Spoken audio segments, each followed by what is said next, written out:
Asifa, this is LaserBolt, and welcome to another video. Guys, we are back in Rainbow Six Extraction, and we're going to be talking about the enemies and not only how the enemies work and function, but also how to combat them and what might be the best characters to use when fighting said enemies. Now, of course, fighting enemies is going to be extremely important, and knowing which type of operator to use is also going to be extremely important as well. So if you haven't had a chance to check out our operator video, highly recommend you guys definitely check it out. But let's talk about the enemies and what we could expect out of them. If this sounds like something you guys are definitely interested in, a like would be greatly appreciated. It does help us out with the algorithm. And let's talk about the enemies. So within Rainbow Six Siege, guys, there's going to be multiple enemies that charge at you, enemies that try to surprise you, enemies that go invis. We're going to start off with the Breacher, and this is going to be kind of like the one that you're going to be bumping into quite a lot within the game. Basically, the Breacher is a big ball of lump that walks around the area, and he kind of rushes at you every single time. And when he rushes at you, he will explode. Now, it's going to be very important that when you actually encounter a Breacher, that you want to make sure you keep your distance, because when he explodes, that's going to cause damage to you as well. So you want to make sure that whenever you kill him, it's going to be from a distance. So when the AoE effect happens, you're not around the vicinity or around the area to get damaged as well. One cool thing about the Breacher is, though, you could actually shoot its legs and he will go down and fall down on the floor without his back exploding. And you could actually set this up as a booby trap to make sure he, when an enemy comes by, you just blow him up, you blow up his back, and boom, he is dead. Next, let's take a look at the Bloater. Now, the Bloater is going to be kind of a little bit similar to the Breacher. Now, the only difference is that he will not be exploding. Instead of exploding, guys, he's going to release a poisonous gas that's going to damage the enemies around him. In addition to that, not only does he damage the enemies around him, but it also messes up with your vision. So you're not going to be able to see very well. And it does leave you with a lingering effect of respiratory problems. So you want to make sure you keep that in mind, that he is going to be a very crazy enemy to fight, because not only does he mess up your vision, but he also leaves you with a little bit damage over time, which is going to affect your playstyle as you progress in there. So you want, once again, like I said, just the same way we're going to try to get rid of the Breachers, we want to make sure we get rid of the Bloaters from a distance as well. Next up, guys, we have the Saurus. Now, the Saurus are very interesting because they're the type of enemy that you probably will miss and not see, because they are little pesky four-legged creatures that are walking around the area. And not only do they walk around the area, but they also have a kind of like an armadillo head where they have armor in their head. So even if you see them and you try to shoot them, that's going to be very difficult. But in addition to that, guys, they also drop little mines. And these little mines are the ones that are going to be extremely annoying, because if you do walk over this mine, it's going to pretty much blind your whole screen. It's going to like having like a big flashbang. So you want to make sure you keep them as far as away as you possibly can. So you want to constantly be checking where you step on, so you won't be bumping into a soarer. And if you do bump into one, you want to make sure you're able to kill them as quickly as you possibly can. So make sure you damage them earlier. So characters like IQ would be really awesome, because she's going to be able to detect their location to make it easier to maneuver around the map when they are within the vicinity. So the next enemy are the Lurkers. Now, just like the name says, the Lurkers are just that. They're lurking around the area because they are invisible. And what they want to do is they want to make sure they flank around it and hit you and kill you. And they are actually pretty powerful once they start, hitting you or bailing you.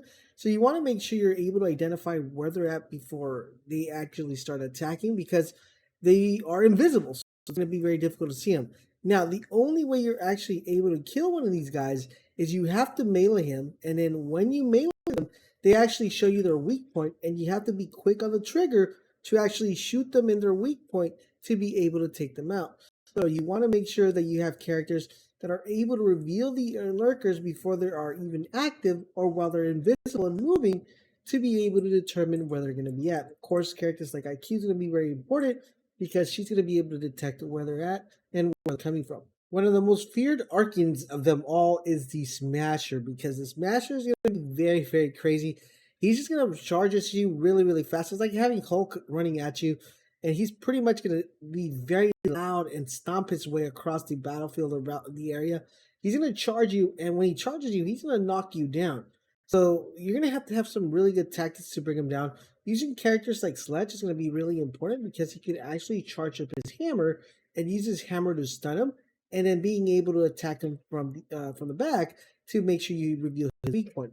Another thing you could actually do as well is you could actually stun him with some smoke grenades, and while he's stunned, someone could sneak up behind and produce a melee attack or a melee takedown to be able to take him out as quickly as you possibly can. So the Smasher is going to be very crazy in the game, and I think it's going to be the one that a lot of people fear that don't want to go up against because he just rushes you, he bum rushes you, and you're like, oh my goodness, what am I going to do now? The next Archean that we're going to be talking about, guys, is the Rooter. Now, the Rooter is going to be a very annoying enemy because as opposed to the Smasher or the other one's characters that we've seen that rush you and try to bring you down and or explode you, this one's actually going to start shooting stuff at you, and the stuff that he shoots at you is going to actually freeze you in place.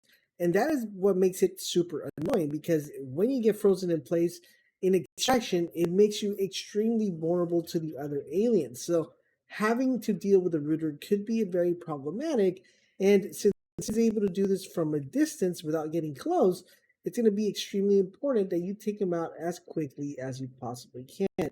Vigil could be very awesome for this because he can help you sneak around the Rooter while you're cloaked and be able to attack them. You want to make sure whenever you're dealing with one of these enemies that you come equipped with paralyzing grenades to be able to freeze the Rooter in place and then take him out. He's going to be the most annoying characters to deal with in the game. Next up, guys, we have the Spikers. Now, the Spikers are very interesting because just like operators who have the breaching ability, the Spikers also seem to have this ability as well because they're able to shoot dangerous projectiles that can not only go through walls, are able to destroy objects as well. Now, you want to make sure you're constantly keeping an eye out for these guys because whether you're behind a wall or you're not, in the open, Spiker can still be able to shoot one of the spikes at you and kill you or knock you down. So you want to make sure you pay attention to where they're at. Now, one thing that makes the Spikers very annoying is the fact that their head is completely armored off. So it's going to be very difficult to actually shoot them from far because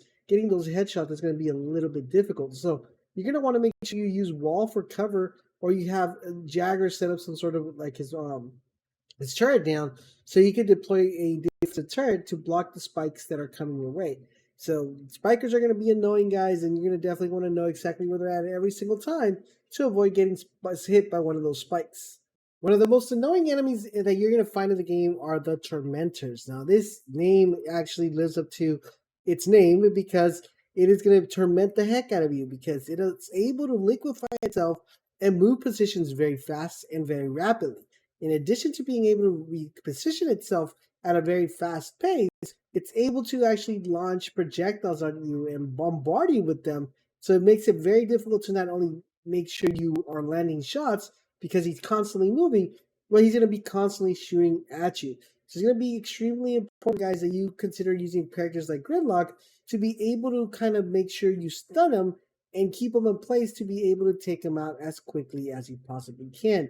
Ella's mines are also really helpful, so you guys make sure you got your flanks covered so he just won't go from one place to another and you're shooting him in the front and suddenly he's behind you and takes you out. So dealing with the Tormentors, it's going to extremely give you a headache. As long as you have the right operators to conceal him, you guys should be fine, but they're going to be a torment in your head. All right, so the next Arcana we got is the Apex. Now, the Apex is going to be one that you want to get rid of as quickly as you possibly can because it has blinding projectiles. But that is not the biggest problem. The biggest problem is he's able to move around the field or around the map really, really fast. Now, you're probably saying, well, that's not so much of a big deal. Blinding projectiles and moving fast.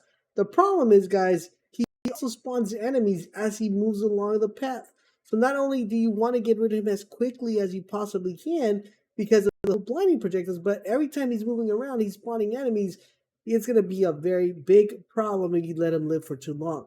So planning the right characters is going to be extremely important because you're going to want to make sure you bring Lion and be able to use his drone to scan exactly where he's at or to keep track of him. Or you could bring Albie as another operator since he could drop a Prisma decoy to distract the Apex while you focus on shooting him from behind so he will stop being, he'll start shooting the projectiles at the decoy, and you can actually try to take him out as quickly as you possibly can. So there are a couple ways of actually being able to deal with him, but he's going to be extremely annoying. The last thing that we're going to be talking about, guys, is called Protean. Now, Proteans, he's going to be crazy because he's not always going to be in the map. There's only going to be one way to actually find this particular enemy, and you're going to be able to find him by locating a gateway object, which is going to be a big black orb, and you're going to walk into the orb, and that orb's going to take you into this area where you're going to be able to meet up Proteans. Now, the problem with the Proteans is not so much of what they do, but what they're actually capable of doing, which is making sure they can shape into any of the operators and gain their ability. So not only are you going to be fighting an alien race, but you're pretty much going to be fighting someone with your own abilities and your own skills, and he is the last enemy within the game. And there you go, guys. That is all the enemies found in Rainbow Six Extraction. Let me know, who do you guys think is going to be the most difficult to deal with in the comment section down below. Don't forget to drop a like, but most importantly, subscribe to the channel. Turn on all your notifications so you guys won't miss when our videos go live. Thank you guys for watching, and I'll see you guys on the next one.